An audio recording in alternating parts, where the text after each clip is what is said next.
Podcastidae, la familia de podcast de ciencia, medio ambiente y naturaleza, te ofrece este programa.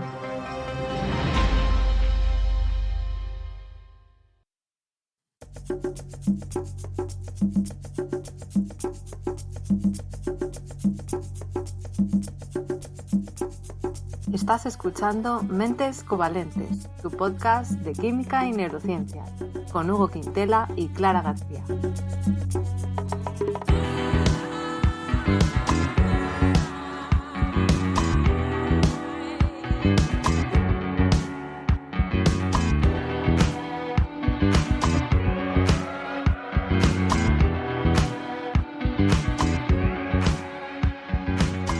Bienvenidos al episodio 5 en el que vamos a hablar del fósforo. El fósforo es un elemento muy importante para la vida, fundamental, pero además es muy interesante desde el punto de vista químico, ¿verdad, Hugo? Hombre, ¿cómo no va a ser? Por supuesto. Bueno, voy a empezar contando un poco por qué es tan importante para la vida y luego, si te parece, Hugo, nos cuentas tú la parte química. Me parece justo. Perfecto. Bueno, pues el fósforo la verdad es que está en todos lados en la vida. El fósforo, para que os hagáis una idea, representa alrededor de un 1% de nuestro peso. Pero en nuestro cuerpo no se encuentra como un elemento, sino como fosfato, que luego Hugo ya nos explicará exactamente qué es esto del fosfato, pero bueno, así de manera fácil y sencilla, explicado por una bióloga, sería un átomo de fósforo unido a 4 átomos de oxígeno. Entonces, ¿dónde está ese fósforo en nuestro cuerpo? Bueno, en primer lugar, pues está en nuestros huesos y en nuestros dientes, pero también está en las membranas de las células y en nuestro material genético. Que todo esto me imagino, Hugo, que tú ya te lo sabes, ¿verdad? Hombre, sí, más o menos. O sea, no quiero pecar de arrogancia, pero... Pero te suena, ¿no? Sí. Bueno, pues nuestras células, en primer lugar, se separan del exterior por medio, pues, de una membrana plasmática, ¿no? Que es lo que define esos límites de la célula y ayuda a controlar lo que entra y lo que sale. Pues esas membranas celulares están hechas fundamentalmente de fosfolípidos, que, como su nombre indica, pues son lípidos, es decir, grasas, que también llevan grupos fosfatos. Forman lo que se conoce como la bicapa lipídica o bicapa de fosfolípidos, porque son como dos capas de fosfolípidos. Exactamente. Que Dios la bendiga, la bicapa lipídica. Exacto, muy importantes. Así que bueno, para que nos imaginemos exactamente cómo está ahí el fosfato, imaginad, por ejemplo, un chupa chups, ¿vale? Que tuviera 2 palitos. Pues cada chupa chups, ¿vale? Sería un fosfolípido. La cabeza, o sea, el caramelo del chupa chups en sí, ahí estaría el grupo fosfato y los 2 palitos serían los ácidos grasos. No sé si os lo imagináis. Hugo, ¿tú me sigues? Yo sí, yo todo lo que sea el chupa chups, yo lo sigo. Pues la membrana estaría hecha de 2 filas largas de chupa chups, ¿vale? La capa más externa con la cabeza mirando hacia afuera y la otra capa, la interna, también lo que es la bola, la cabeza, estaría mirando hacia el interior de la célula, porque son cabezas hidrofílicas, es decir, que les gusta estar en contacto con el agua. En cambio, las colas, lo que serían los palitos de estos chupa chups metafóricos, serían colas de lípidos, que son hidrofóbicas, es decir, que no les gusta estar en contacto con el agua, como el aceite, que ya sabéis que no se puede mezclar aceite y agua, ¿no? Pues ahí es donde estaría el fósforo en estas membranas. Luego, además, he dicho que también está nuestro material genético, que como ya sabréis es el ADN, que es una doble hélice. Entonces, este ADN está formado por 2 cadenas enrolladas la una sobre las otras, como ya habréis visto muchas veces esa imagen del ADN tan icónica, ¿no? Entonces, esas cadenas, ¿de qué son? Son cadenas de nucleótidos. Y los nucleótidos, de manera sencilla, podríamos decir que son pues las unidades básicas que forman el ADN, como los ladrillos de los que están hechos, entre comillas. No sé si de momento, Hugo, ¿bien? Yo me tienes contento, sí. Vale. Entonces, un nucleótido está formado por un monosacárido de 5 carbonos, que sería la ribosa, es decir, que es un azúcar simple, con una base nitrogenada y un grupo fosfato. Así que ese grupo fosfato justamente es el que une dentro de la hebra de ADN un nucleótido con el siguiente. Así que fijaos lo importante que es el fósforo que está ahí manteniendo esa estructura del ADN, ¿no? Y otra cosa para la que es muy importante el fósforo en nuestro cuerpo, además de las membranas y el material genético, es en forma de energía, porque forma parte de la molécula de ATP, que si habéis estudiado biología en el instituto, pues también os sonará, que es lo que se suele denominar la moneda energética de las células, porque el ATP, cuando se hidroliza, pues libera energía, y ese ATP lleva 3 grupos fosfatos, que luego, pues cuando se hidroliza, cuando se rompe con una molécula de agua, esa energía se puede utilizar por la célula para hacer cosas diferentes. Y además de esta función más conocida del ATP, también funciona como neurotransmisor. Y se ha visto que cuando se produce ATP por las neuronas sensitivas, eso puede producir una sensación de dolor. Así que, como veis, el fósforo es muy importante para la vida, es fundamental.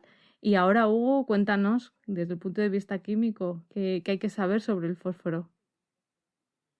Sí, antes quería, perdón, ya que hablaste Sí, de esto, del ATP, que es adenosintrifosfato, en el capítulo anterior, en el café, ya hablamos de la función de la adenosina sí. en el cerebro y lo que hace la cafeína, que reacciona con los mismos receptores. Bueno, voy a hablar del fósforo quizá de una perspectiva menos vital, ¿no? Menos orgánica, y con ello voy a decir, por ejemplo, que el fósforo se descubrió a finales del siglo XVII por un químico, como no alemán, que se llamaba Henning Brandt, y que digamos que todavía no era un químico 100%, porque en aquella época todavía existía la alquimia, ¿no? Así que era una especie de tiempo de transición. Y lo que buscaban los alquimistas era básicamente, bueno, eran distintas cosas, pero lo que más les importaba era encontrar la piedra filosofal. Y la piedra filosofal sería capaz de convertir cualquier metal en oro y además sería o tendría el secreto de la vida eterna. Qué ilusillos. Bueno, la cuestión es que a este hombre, aunque no fue el único, se le ocurrió que la orina podía estar relacionada con la piedra filosofal, porque tenía un color amarillo. Y claro, el oro es dorado, amarillo dorado. Bueno, pues pensaban que algo tendría que ver. Entonces se le ocurrió acumular muchos cubos llenos de orina y concentrarla y intentar hacer reacciones para sacar de ahí, pues, algo parecido a la piedra filosofal. Entonces cogió 50 cubos de orina y hizo la siguiente receta, que consistía en hervirla hasta que quedaba una especie de aceite viscosillo rojo que lo separaba, ¿vale? Quedaba luego un resto sólido que se enfriaba y se le quitaba una sal que decantaba en el fondo. Esa sal probablemente fuera urea, yo creo, sales de urea. Entonces luego volví a juntar ese líquido rojo que tenía con lo que quedaba por encima de esas sales, lo calentaba durante 16 horas y al final obtenía lo que era el fósforo, aunque él todavía no lo sabía. Y ese fósforo era una sustancia blanca o amarillenta, un poquito, y cuando estaba en penumbra se daba cuenta de que emitía una luz ligeramente verdosa, ¿vale? Y eso se debe a que el fósforo se va oxidando en presencia del aire y va emitiendo esta radiación verdosa. El nombre fósforo se le dio porque viene del griego y quiere decir portador de luz, ¿vale? Luz es fos y portador es fero. Y además era el nombre que le daban los astrónomos griegos y romanos al planeta Venus. Así que una vez se encontró el fósforo, a pesar de que normalmente los alquimistas eran bastante secretistas, no hacían conocer sus descubrimientos, este hombre pues sí que lo difundió bastante, así que décadas después varios químicos famosos, entre los que estaba Lavoisier, pues también fue capaz de replicar sus experimentos. Pero la verdad que hasta el siglo XIX este descubrimiento no tuvo ninguna implicación útil, digamos, para la humanidad.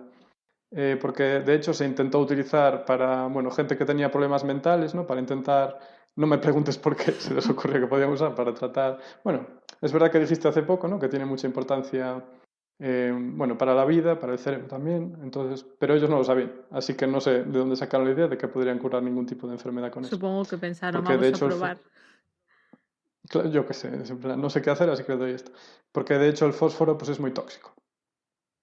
Bueno, lo que ocurre es que el fósforo que aisló Brandt era una variedad de fósforo, ¿vale? Era el fósforo blanco, pero hay otras variedades y estas variedades reciben el nombre de alótropos. Los alótropos son, digamos, las distintas formas en las que se ordenan los átomos de un elemento puro. O sea, cuando el elemento no está en contacto con un átomo de ningún otro tipo, se ordena de alguna manera, ¿vale? Y cada una de esas formas distintas en las que se organiza se llaman alótropos. Vale. En el caso del fósforo blanco, cada átomo de fósforo forma un vértice de un tetraedro. ¿Vale? Un tetraedro, nos imaginamos un triángulo equilátero y luego eso en 2 dimensiones, y luego el tetraedro tiene 3 dimensiones, así que ponemos un átomo más encima de ese triángulo equilátero, y entonces forma, pues eso, lo que es un tetraedro, una pirámide de base triangular formada por triángulos equiláteros. Lo que ocurre, como vimos ya en el capítulo de los anestésicos, que hablamos del ciclopropano, ocurre que estos compuestos formados, digamos que por triángulos, están muy tensionados. O sea que los ángulos de estas moléculas les gustaría estar mucho más abiertos de lo que en realidad están. Así que el fósforo blanco es muy reactivo. Entonces, a poco que una molécula de oxígeno se cruza en su camino, le gusta reaccionar con ella y liberar esa tensión que tiene dentro.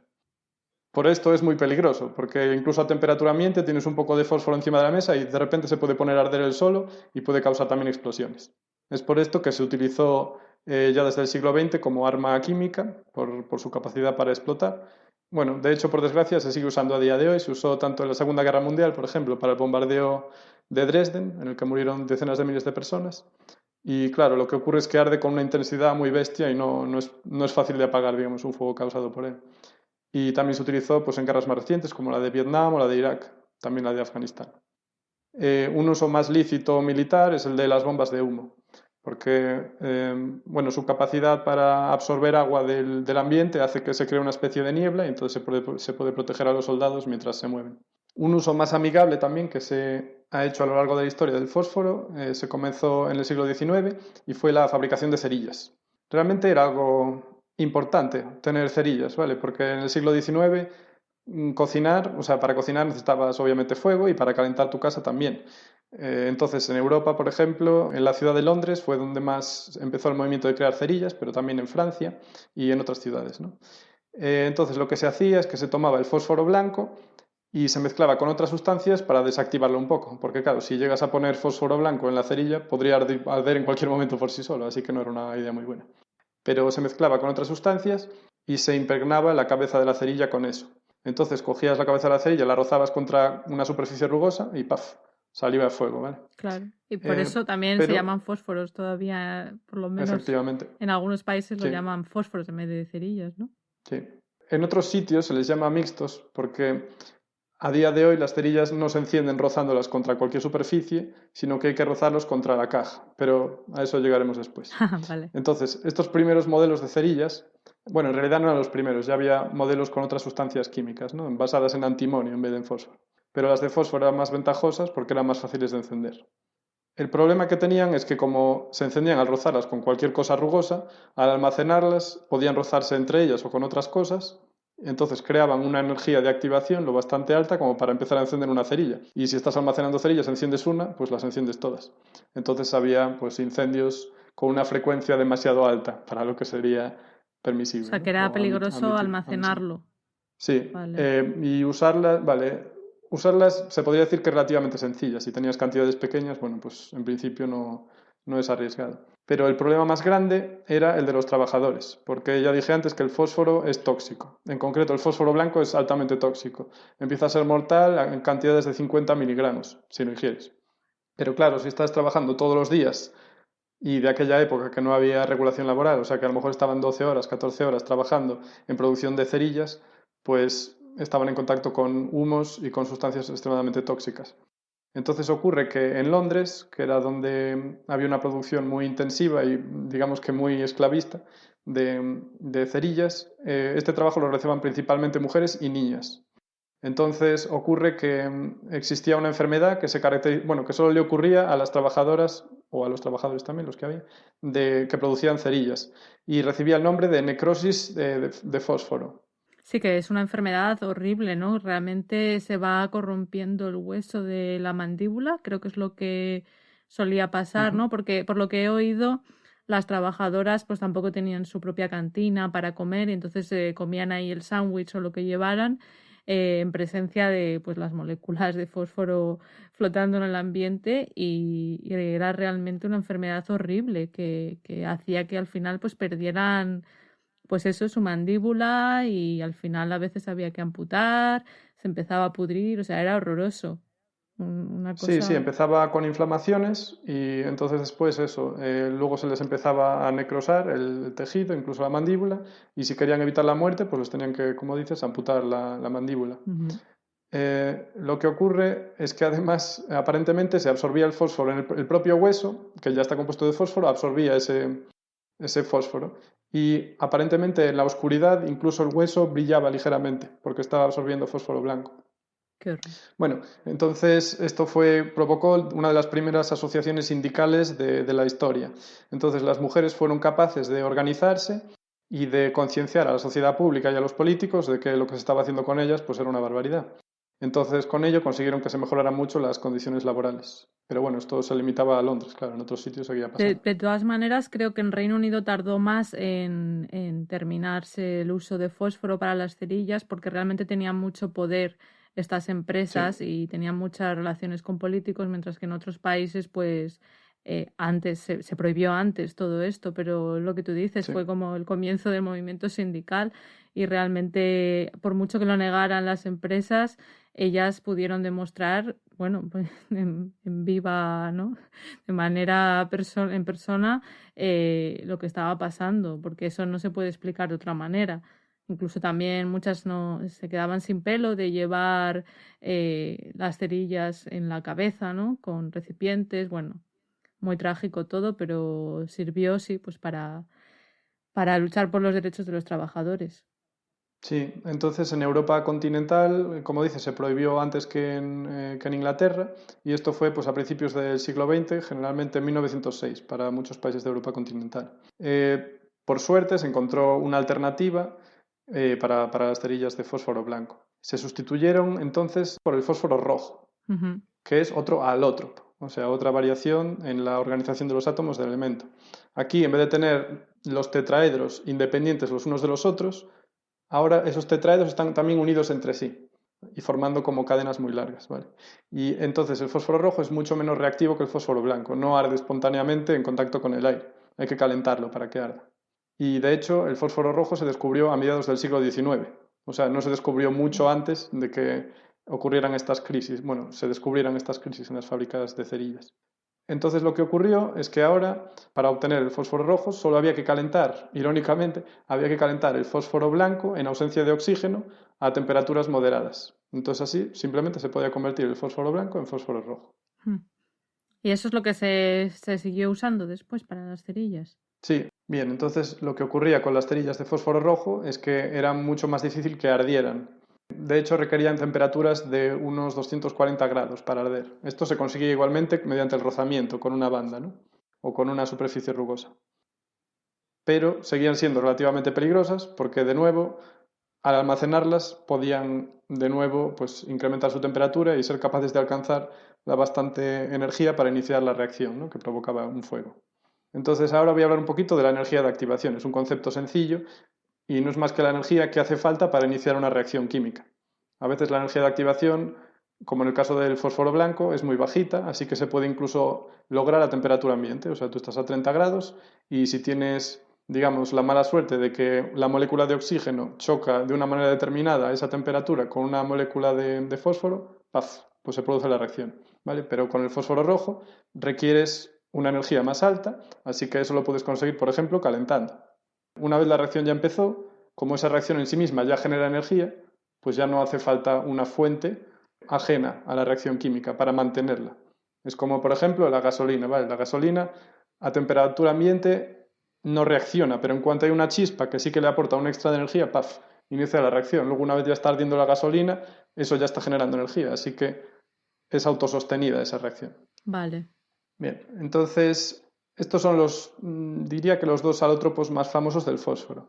Hay otros, como el fósforo morado o el fósforo negro, pero no son tan comunes ni tienen aplicaciones tan extendidas, digamos. El fósforo negro, por ejemplo, se descubrió en 1914 y digamos que la estructura se parece a la del grafito, o sea que el fósforo se organiza en hexágonos y ocupa, digamos, placas o láminas, forma láminas. Y eso es mucho más inerte que tanto el fósforo blanco como el fósforo rojo. Lo que sí que he visto es que hay algo, lo equivalente al grafeno, pero con el fósforo, fosfeno se llama, ¿no? Sí. Vale, es que al decirlo de las láminas me ha recordado a lo del grafeno y digo, a lo mejor es esto, ¿no? Que a lo mejor tiene Sí, porque el grafeno son una única lámina de átomos de carbono y forman hexágonos.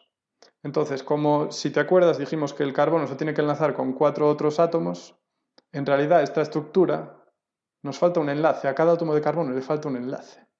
Y eso es muy curioso, ¿verdad? Entonces lo que ocurre es que esos electrones que deberían estar enlazando y no enlazan con nadie, están repartidos por toda la lámina. En vez de estar siendo utilizados para un enlace sencillo covalente, pues están distribuidos por toda la lámina y eso le da unas propiedades muy interesantes al grafeno. En el caso del fósforo, como en vez de enlazar con 4, enlaza con 3, entonces esa estructura hexagonal sí que gasta todos sus electrones. Vale. Eso también es importante porque siempre hablamos, bueno, o siempre hablas tú de eso, de que el carbono se une a 4 cosas. Te iba a preguntar el fósforo a cuántas, pero ya nos lo has contado, a 3. Vale. A 3. Importante. Igual que el nitrógeno. Muy bien. Bueno, entonces yo ahora querría hablar del ciclo del fósforo, si te parece. Pues me parece genial. Te iba a comentar antes de que pasaras a eso sobre los agentes nerviosos, pues por ejemplo como el sarín o el SOMAN o el VX que se han utilizado en cuestiones bélicas, ¿no? Ejercen su efecto inhibiendo la acetilcolinesterasa, que es una enzima que rompe el neurotransmisor de acetilcolina para que deje de hacer su acción. Entonces, normalmente, pues los neurotransmisores hacen su acción, pero tienes que liberarlos, tienes que quitarlos de ahí, porque si no harían su acción pues permanentemente. Entonces, lo que pasa es que estos agentes nerviosos se unen a esta enzima, la acetilcolinesterasa, mediante su átomo de fósforo. Y esto hace que la enzima se inactive y entonces se acumula la acetilcolina, que en el sistema nervioso periférico la acetilcolina pues actúa, por ejemplo, contrayendo los músculos.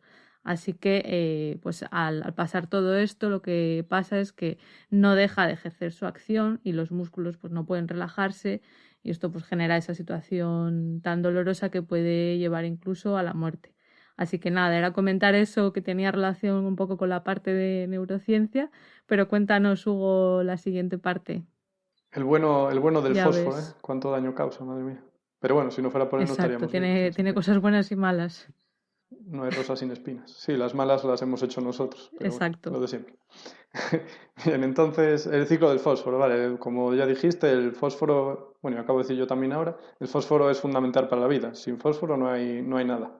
Entonces, claro, da que pensar, ¿no? O sea, si uno lo piensa, ¿de dónde sale? ¿Se puede acabar? Pues en realidad el fósforo es un recurso finito. Pero bueno, en realidad en la Tierra todo es finito, si lo miramos así, ¿no? Pero digamos que el fósforo es limitante. Digamos que el fósforo es lo que limita que las plantas crezcan de forma más exuberante, porque del resto tienen lo bastante. Es por eso que entonces cuando tú a las plantas les añades fertilizantes de fósforo, crecen de una forma bastante más bestia que si no se Claro, lo cuando pones. vas a comprar el abono, ¿no? Efectivamente. Entonces, también como dije antes, el fósforo elemental no es particularmente estable. Bueno, es verdad que dijimos que el fósforo negro, cuidado que está bastante bien, pero en la naturaleza el fósforo no se encuentra como fósforo elemental. Y se encuentra, como dijo Clara antes, como fosfato, en la mayoría de las ocasiones. Entonces, se encuentra en forma de fosfato, pero ¿dónde? Está, como sabemos y como hemos dicho, está en todos nosotros. Qué bonito, ¿no? El fósforo está en todos nosotros, pero luego hay yacimientos minerales también de fósforo. El mineral que contiene fósforo recibe el nombre de roca fosfórica. Y hay yacimientos, digamos, dispersos por todo el mundo, pero el más importante está en Marruecos. Vamos a ir al ciclo del fósforo, ¿vale? Lo que ocurre es que nosotros de las plantas tomamos fósforo, el fósforo que necesitamos pues para construir nuestras capas lipídicas, para construir nuestros huesos, etcétera, etcétera. Pero lo que no necesitamos o lo que nos va sobrando, pues lo excretamos pues, con la orina y con los excrementos. La orina y los excrementos pasan al suelo y ahí, de nuevo, pues son reaprovechados por las plantas. También cuando morimos, nuestros huesos acaban en el suelo y también es cierto que es con la ayuda de microorganismos que las plantas pueden absorber una parte importante de ese fósforo. Sin embargo, en la sociedad actual tenemos un problema y es que nuestra caca y nuestro pis, ¿a dónde van? Pues van al mar. Entonces, no es que el fósforo sea inútil en el mar, porque también hay vida en el mar que lo necesita, pero el porcentaje de fósforo que va al mar en vez de quedarse en la tierra, como ocurría antes de que hubiera ciudades y alcantarillado, pues es muy grande. Entonces, ese fósforo en realidad se puede reciclar, ¿vale? O sea, cuando los organismos del mar se mueren, ese fósforo acaba en el fondo del mar. Se va acumulando y después de muchos millones de años vuelve a salir a la superficie en forma de roca fosfórica, que es lo que dije antes. Ese es el ciclo, ¿vale? O sea, nosotros lo tomamos, acaba en la tierra y se vuelve a usar, y si va al mar, se deposita en yacimientos que después de millones de años vuelven a salir a la tierra. Pero, como estoy diciendo, ahora muchísimo más fósforo va al mar del que se queda en la tierra. Y este no equilibrio lo estamos manteniendo porque estamos sacando de minas de fósforo para que nosotros sigamos teniendo una producción de agricultura muy grande que sostenga a la población mundial. Pero esto no es sostenible. Entonces, hay cálculos que dicen que el pico de fósforo se va a alcanzar en menos de 100 años. O sea, la producción más alta de fósforo se va a alcanzar en menos de 100 años y luego va a decaer. Eso va a acabar con nuestra sociedad tal como la conocemos y es un problema grande. Pero esos son los cálculos, digamos, más pesimistas. Hay otros que estiman hasta 300 años para las fuentes más viables económicamente de fósforo, porque luego hay reservas, pero son minerales que tienen contenido de fósforo más bajo y es más difícil de extraer. Y esas se calcula que pueden durar hasta miles de años. A ver si lo he entendido bien, Hugo. O sea, realmente ese fósforo nos hace falta para abonar la tierra para que podamos producir plantas que comen. Sí, a ver, lo que ocurre es que el ciclo del fósforo, como digo, es nosotros utilizamos el fósforo y lo devolvemos a la tierra. Pero ocurre que con el alcantarillado todos nuestros excrementos van al mar, ¿vale? Y aunque en el mar se usa, no vuelve a la tierra hasta dentro de varios millones de años. Sí. Entonces, estamos de alguna manera empobreciendo la tierra porque estamos comiendo plantas y no lo estamos devolviendo a la tierra. Vale, pero el resto de animales no contribuyen significativamente. Sí, claro, pero somos 7.000 millones de personas, entonces estamos realmente quitando mucho fósforo de donde estaba. Y esto lo suplimos, por ahora, pues explotando minas de apatita, que es el mineral más común que contiene fósforo. Para utilizarlo como abono o fertilizante. Sí, para utilizarlo como abono. Vale, o sea que si realmente no echáramos eso, no crecerían los cultivos bien. Sí, crecerían, pero no tan exuberantes. La producción sería mucho menor de agricultura. Uh-huh. Y esto se vio en la Revolución Verde, ¿vale? Porque había, a principios del siglo XX, alguna gente pensaba que iba a haber una hambruna a nivel mundial tremenda, porque no íbamos a ser capaces de aumentar la producción de alimentos a un ritmo suficiente como de la población humana. Pero entonces se descubrió, ya se había descubierto el uso de fertilizantes de fósforo y de amoníaco, de nitrógeno, pero se encontraron estos yacimientos de roca fosfórica y se pudieron utilizar para incrementar la producción en todo el mundo, ¿vale? Porque antes había otras fuentes de fósforo que no venían de esas minas, sino que se había dado cuenta la gente de que se podían utilizar huesos y también cenizas. Vale. Lo que hacía, por ejemplo, el quemar el bosque es que había fósforo que no estaba disponible, ¿vale? Porque estaba en formas que las plantas no podían aprovechar. Sin embargo, cuando lo quemas, pasa a ser fosfatos de tipo más simple que las plantas pueden aprovechar. Y después los huesos se descubrió que a los huesos se les añadía ácido sulfúrico, también se liberaba el fósforo que tenían dentro y entonces, una vez se eliminaba el ácido, luego se podría aprovechar para las plantas. Pero bueno, esto fue, digamos que en el siglo XIX, ¿vale? A finales del siglo XIX ya se empezaron a descubrir yacimientos de roca fosfórica. Y el guano también, ¿no? Sí, efectivamente, de eso quería hablar. El guano es una fuente también muy rica de fósforo y no consiste más que en la acumulación de caca de pájaro. Qué bonito, ¿verdad? De aves marinas son, efectivamente. ¿no? ¿O no? Entonces, también hay de murciélago, por ejemplo, pero desde luego los yacimientos más grandes, porque me imagino que es por donde se juntan más aves, ¿no? Es en a lo mejor atolones o pequeñas islas.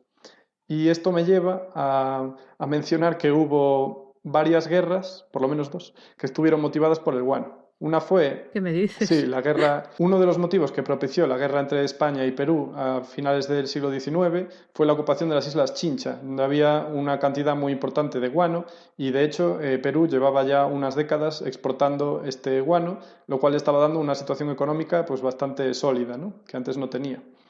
Sin embargo, estos yacimientos acabaron pocas décadas después. Y después también, por culpa de guano, tanto de guano como de nitratos, también hubo la conocida como Guerra del Pacífico, que se produjo entre Perú, Bolivia y Chile en 1879 y que terminó en 1884. Entonces, algunos de los motivos eran que las fronteras estaban todavía un poco difusas, pero también que se habían encontrado yacimientos de guano y de salitre, que claro, económicamente pues eran muy importantes. Sin embargo, las islas de guano, digamos que se acabaron relativamente rápido y se pasó ya a explotar, pues como dije antes, las minas de roca de fósforo. Y el caso más paradigmático, tanto de mina de fósforo como de avaricia humana e incluso estupidez, es el caso de la isla de Nauru, que no sé si te suena. Pues no. Vale, yo lo había leído hace tiempo en un libro de química inorgánica y entonces la isla de Nauru estaba en el un archipiélago de la Polinesia y fue descubierta por ingleses. Bueno, fue descubierta, ya había gente viviendo allí, pero como decimos siempre, no en Occidente. Entonces lo que pasó a pesar de que se descubrió en el siglo XVIII, hasta finales del siglo XIX nadie se había dado cuenta de que estaba fundamentada en roca de fósforo. O sea, la isla entera era roca de fósforo prácticamente. Y era una isla pequeña, vale, unos 20 kilómetros cuadrados. Pero tanto fósforo tiene que fue un boom, digamos, de la explotación de fósforo. Entonces, lo que se hizo con los nativos, se les hizo ocupar solo los bordes de la isla, es decir, las zonas cercanas a las playas, y se empezó a extraer el fósforo de lo que es el bloque de la isla. Y esto se empezó a finales del siglo XIX. Esto lo empezó a hacer Inglaterra y Australia siguió explotando estos yacimientos. Entonces pasaron bastantes décadas y se exportó a todo el mundo. Entonces al final Nauru consiguió la independencia de Australia, pero el fósforo poco a poco ya se estaba acabando. Entonces fueron capaces de seguir exportando durante la década de los años 60, los 70 y los 80, pero lo que estaba ocurriendo es que se habían cargado toda la naturaleza de la isla. Los isleños, como dije, vivían en el anillo exterior, no tenían árboles, lo que tenían eran agujeros y desechos de la extracción minera, y a pesar de que desde su independencia una parte relativamente importante del beneficio ya se lo quedaban los nativos, el problema era que no tenían que trabajar ellos, porque digamos que recibían esa subvención simplemente porque empresas extranjeras se llevaran su recurso. Entonces, la isla se plagó de alcoholismo, de gente que fumaba, de armas y digamos, de desgana. Y entonces es uno de los países que tenía el índice más grande de obesidad, pero también fue de los países que tuvo el nivel de ingresos más alto per cápita del mundo. Sin embargo, ya a principios de los años 2000 estaban las reservas conocidas prácticamente agotadas, o sea, no se exportaba ni un 10% de lo que se exportaba 40 años antes. Entonces, aparentemente ahora ya es viable explotar todavía unas reservas secundarias que quedan en la isla a mayor profundidad, pero podemos ver cómo la avaricia humana llevó simplemente a la destrucción del hábitat donde vivía esta gente y en realidad les llevó la miseria, podríamos decir. Pues sí, porque por mucho que al final pudieran sacar dinero de ello, les dejaron un sitio destrozado, ¿no? Y sin poder hacer mucho con la isla. Así que vaya historia más triste, pero es interesante saberlo porque, bueno, nos hace reflexionar, ¿no? Sí, pues eso, como la isla de Pascua, ¿no? Que se cargaban los árboles para hacer los moais y al final no les quedaban árboles y se murieron de hambre. Y nada, solo decir que los mayores yacimientos de fosfatos los tiene a día de hoy Marruecos y son más del 75% de los fosfatos que hay a nivel mundial. Y el segundo país con más fosfatos sería China, que tiene un 6%, se calcula. Así que la cosa se va a poner interesante dentro de unos años porque ya os digo que el fosfato no es renovable a nivel de escala humana. Así que Marruecos va a tener, digamos que la llave, ¿no? de la producción de alimentos. Cabe decir también que estos fosfatos están más bien en la zona del Sáhara. Así que todavía se pone la cosa más difícil, que es una zona ocupada. A ver qué se hace luego, ¿no? Porque, como tú dices, cuando se acabe... Pues, a ver, lo que va a haber que hacer es recuperar los excrementos que vayan por las alcantarillas. Es lo que va a haber que hacer. Y ya se pueden recuperar lodos de depuradora que tienen alto contenido en fósforo y también pues las secreciones, los excrementos y los desechos de los animales de granja, pues también habrá que reutilizarlos de forma responsable y evitar que se filtren, como ocurre muy a menudo, pues aguas subterráneas y que al final acaben en el mar y además contaminen, ¿no? las aguas potables. Claro, que eso también es un problema. O sea, que los fosfatos los necesitamos, pero si llegan a sitios que no tienen que llegar, pues también puede contaminar eso, aguas subterráneas. Efectivamente, ¿no? y lo que conduce al proceso de la eutrofización. Como dijimos antes, las plantas crecen de forma muy exuberante y tienen mucho fósforo.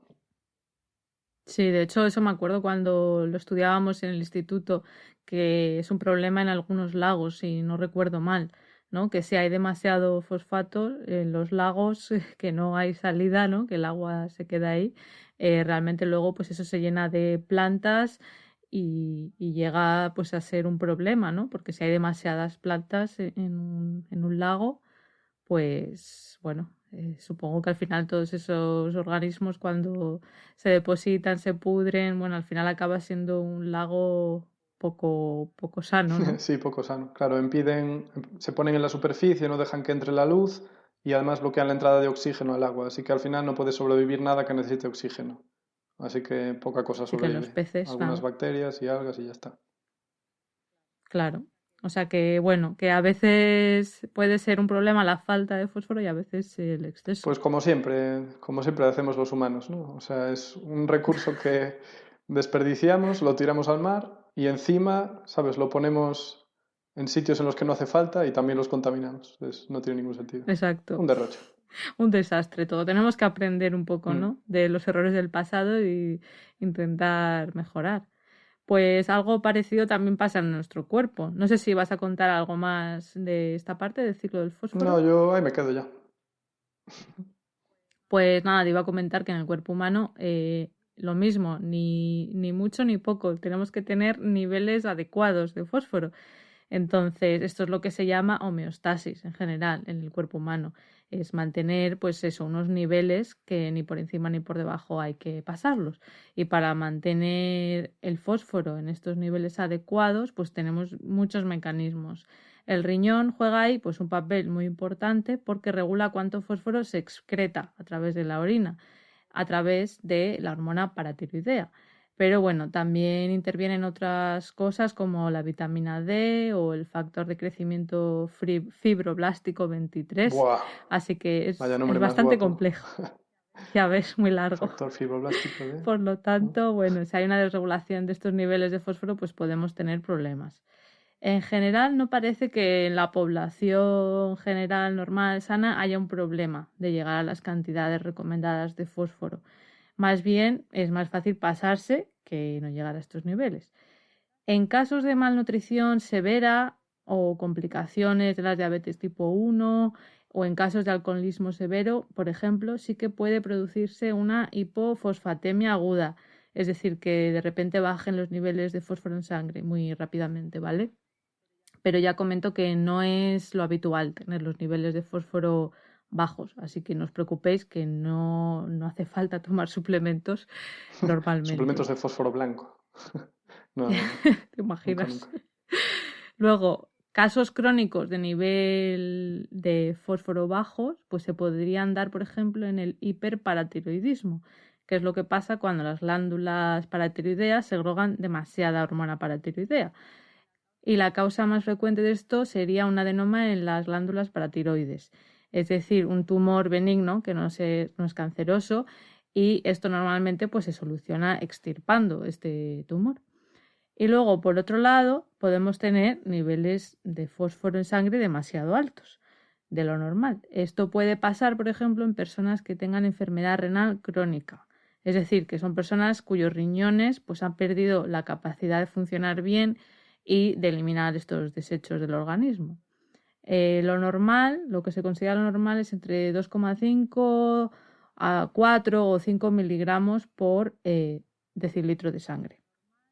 Entonces, esto conlleva una serie de complicaciones, como que el calcio de los huesos salga de los huesos, haciéndolos más débiles, aumente los depósitos de calcio en vasos sanguíneos, de corazón, los pulmones, porque el fósforo y el calcio están muy relacionados, o sea, están Bueno, sí, es todo muy complejo, ¿eh? Yo lo estoy contando de manera muy resumida, pero si se desnivelan bien, o si se alteran los niveles de uno, también lo hacen los del otro, normalmente. Entonces, bueno, si se acumula calcio en los vasos sanguíneos, por ejemplo, pues o en el corazón, pues podemos tener riesgo de sufrir un ataque de corazón, obviamente. Esto, por supuesto, se puede controlar parcialmente con la diálisis, pero también estas personas tienen que controlar lo que comen porque hay alimentos más ricos en fósforo que otros. Los lácteos, por ejemplo, la carne, los huevos, tienen bastante fósforo, pero también las legumbres también tienen bastante fósforo, por ejemplo. Estos alimentos tienen lo que se llama fósforo natural o fósforo orgánico, pero luego además mucha comida ultraprocesada lleva fósforo añadido o fósforo inorgánico. Y el problema es que se absorbe más rápidamente y de manera más eficiente. Así que habría que evitarlo, la comida ultraprocesada. Personas que tengan enfermedad renal crónica tienen que evitarla a toda costa. Y esto, lo podéis ver fácilmente en las etiquetas de algún producto ultraprocesado. La lista de ingredientes, si lleva algo que lleva la palabra fos, como pirofosfato, difosfato, pues eso significa que lleva fósforo, para que os hagáis una idea. O sea que ahora no hay que preocuparse solo de los picos de glucosa, también hay que preocuparse de los picos de fósforo. Joder. A ver, no sé hasta qué punto en la población normal, sana, es un problema tener demasiado fósforo. Bueno, luego vamos a comentar algún estudio que bueno, muestra que también hay que tener cuidado, pero en principio esto es para personas que tienen problemas en los riñones, que no lo pueden excretar bien. Vale. Pero bueno, como ya sabéis que ahora estoy hablando un poco de cosas biomédicas, pero yo normalmente hablo de la neurociencia, me voy a centrar un poco en qué tiene que ver el fósforo con la neurociencia. Así que bueno, parece que hay indicios de que niveles altos de fósforo en sangre podrían aumentar el riesgo de demencia. ¿Vale? Os voy a contar algunos estudios que he leído. Por un lado, se ha visto que en personas con enfermedad renal crónica, como decíamos antes, tienen un mayor riesgo de sufrir problemas cognitivos y demencia. En concreto, algunos estudios estiman que la prevalencia de deterioro cognitivo en pacientes que están haciéndose hemodiálisis es entre un 30 y un 60%, que bueno, es variable, pero es más o menos el doble que en personas de la misma edad sin estos problemas renales, ¿vale? Lo que pasa es que no está muy claro el por qué, y hay varias hipótesis, te voy a contar. La hipótesis vascular sería que hay daños provocados en estos vasos sanguíneos por esta enfermedad renal que podrían desembocar el deterioro cognitivo. Porque, como ya sabemos, pues el cerebro también está rodeado de vasos sanguíneos, a través de los cuales pues, les llega el oxígeno y la glucosa. Entonces, si tenemos una alteración en estos vasos sanguíneos, por ejemplo, a hipertensión, pues esto podría producir un daño cerebral. Si los vasos sanguíneos se bloquean y no llega suficiente sangre al cerebro, pues podríamos tener isquemia, que son zonas del cerebro donde el tejido pues, se muere, ¿no? Porque no le llega la sangre. En cambio, si llega demasiada sangre y se sale del vaso sanguíneo, porque llega con mucha presión, pues entonces tendríamos una hemorragia, que esa hemorragia también pues, produce un daño en el tejido cerebral. Así que Eso es un derrame también. Exacto, un derrame cerebral. Uh-huh. Exacto. Así que esa sería la hipótesis vascular de por qué problemas renales podrían producir problemas de deterioro cognitivo. Podrían ser pues estos microinfartos, por ejemplo, cerebrales, ¿vale? Luego también hay otra hipótesis y es que se cree que toxinas urémicas también pueden producir daño en las neuronas. ¿Qué es eso? ¿Qué es eso? Estas toxinas urémicas son sustancias que nuestros riñones pues normalmente las excretan, pero que al estar dañados pues se acumulan y algunas llegan al cerebro. ¿Vale? Esto es lo que significa. Algunas de estas toxinas urémicas, como la creatinina o la guanidina, por ejemplo, se han encontrado en cerebro de pacientes con enfermedad renal crónica a concentraciones que se sabe que podrían producir convulsiones.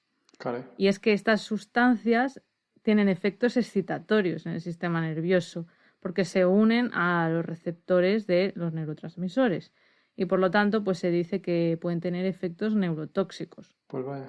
Entonces, luego un estudio de 2014, publicado en la revista Neurology, vio que niveles altos del factor que comentábamos antes del nombre raro, el factor de crecimiento fibroblástico 23, estaba asociado con un mayor riesgo de sufrir un ictus, ¿vale?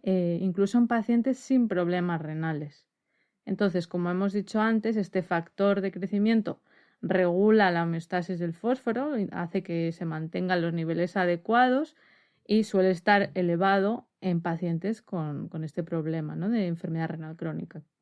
Como este factor que regula nuestros niveles de fósforo aumenta antes de que suban los niveles de fósforo, ¿no? Porque justamente hace eso, regular los niveles de fósforo, pues los autores de este estudio hipotetizaron que podría deberse a un mayor consumo de fósforo en la dieta. O sea, ellos creen que a lo mejor si comemos demasiado fósforo, esto hace que se aumente este factor y que eso podría ser pues un problema en cuanto a ese mayor riesgo de sufrir un ictus. Vale. Luego, el mismo grupo de científicos también vio una asociación entre este factor de crecimiento y microinfartos cerebrales. Así que, bueno, estos estudios no muestran una relación directa entre niveles más altos de fósforo en sangre y mayor riesgo de demencia, pero bueno, parece que podría haber una relación indirecta por esos problemas vasculares, ¿vale?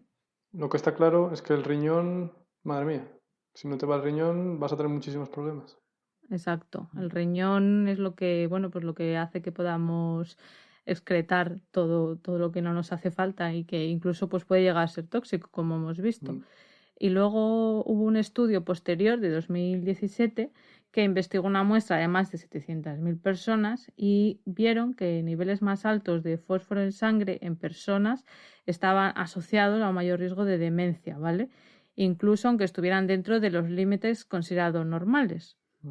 Pero esto se vio solo en personas menores de 60 años, por lo menos en este estudio. Así que otra muestra de que está relacionado. En este estudio, los autores indicaban que aunque la cantidad diaria recomendada de fósforo en la dieta no debería superar los 700 miligramos, es lo que dicen, el consumo habitual en una dieta típica americana pues suele superar esa cantidad. Me imagino que también por lo de los productos ultraprocesados. O sea, una dieta estadounidense. Sí, dicen americana, pero bueno, ya sabemos Típico. que cuando dicen americanas quieren decir estadounidense. Vale. Es que, claro, en español, en castellano sí que tenemos ese término estadounidense, pero en inglés no existe el adjetivo, es estadounidense. No, yo creo que no. Podrías decir US, ¿no? Pero... Igual dicen North American si quieren ser más políticamente correctos, Claro. pero sigue siendo injusto porque excluye a México y a Canadá, ¿sabes? Claro, exactamente. Así que, bueno, sí, vamos a ser precisos. Una dieta típicamente estadounidense, porque sí, vamos a ser precisos. Y luego quería comentar que aunque todos esos estudios muestran esta tendencia, ¿no?, de que más fósforo podría ser malo, pero la cosa no es tan sencilla, porque aunque hay todos estos estudios que muestran esta relación, ¿vale?, entre más unos mayores niveles de fósforo y una tendencia a la demencia o a problemas cerebrovasculares, también se ha visto en varios estudios que en la enfermedad de Alzheimer los niveles de fósforo en el cerebro y en el líquido cefalorraquídeo están por debajo de lo normal. Y en un estudio se vio que niveles bajos de fósforo en sangre estaban asociados con un mayor riesgo de acumulación de placas de beta-amiloide, Joder. que son una característica de la enfermedad. Si es que aquí hay que tener mucho cuidado con el fósforo, ¿no? También. Ya ves. Ni por exceso ni por Así defecto. que esto parece contradecir un poco los estudios anteriores que estaba nombrando, ¿no? Pero tenemos que tener en cuenta que en este estudio, en el que contaba ahora de Alzheimer, los pacientes eran mayores de 70 años. En cambio, en el otro estudio que he comentado antes, eran en personas con menos de 60 años. Así que podría ser que tener niveles altos de fósforo en sangre te haga más proclive a tener problemas vasculares y cerebrovasculares y que esto aumente la demencia asociada a una edad temprana y que por otro lado en el Alzheimer asociado con la edad, o sea un Alzheimer que ya se desarrolla en una edad avanzada, es una característica sea que los niveles de fósforo pues disminuyan, o sea que puede ser las dos cosas. Lo que pasa en el cerebro del Alzheimer es bastante complicado y tampoco vamos a entrar en detalle hoy. Y tampoco se sabe todo bien, la verdad. No, si se supiera igual ya estaba curado o a camino. Exacto. Es bastante complejo, pero bueno, se sabe así de manera general que se acumula beta-amiloide y eso a su vez podría hacer que otra proteína que se llama tau se hiperfosforile, es decir, que tenga más grupos fosfatos de los normales, ¿vale? Porque esa proteína normalmente pues, se fosforila, pero si se fosforila demasiado podría ser un problema y que eso a su vez haga que las neuronas se mueran. Y justamente esa hiperfosforilación, ¿no?, de la proteína tau utiliza mucha cantidad de fósforo. Así que quizás eso es lo que está causando que veamos niveles más bajos de fósforo en el cerebro de estos pacientes. Tiene todo el sentido, claro. Tiene todo el sentido. Lo que yo no sé ya, ahí esto ya es hipótesis mía, pero no sé si tiene sentido, es que si tienes más fósforo disponible, puedas fosforilar más tau y que eso a la vez luego haga que se bajen esos niveles de fósforo. No lo sé. Pero Claro. bueno, como veis, es un tema complejo y lo que tú dices, Hugo, hay que llegar a un punto medio, ¿no? Ni demasiado poco. Al final, como con todo, claro. Como con todo. Así que eso es lo que he encontrado de relación entre el fósforo y algo que tuviera que ver con la neurociencia. Pero bueno, es mucho más complejo y el ciclo de fósforo también en el cuerpo humano es muy complejo, como comento. No sé si tú quieres comentar algo más, Hugo. A ver, el fósforo... No se me ocurre nada ahora mismo. Bueno, pues esto es lo que quería contar. Yo creo que ya tenemos una visión un poquito general, ¿no, Hugo?, de lo que es el fósforo. Yo así lo veo, sí. Muy bien, bueno, pues hasta aquí el programa de hoy. Recordad que salimos cada 15 días los jueves y que podéis seguirnos en redes sociales, tanto en Twitter como Instagram o Facebook. Podéis encontrar las notas del programa en nuestra web podcastedae.com/mentescovalentes. Hasta la próxima. Adiós.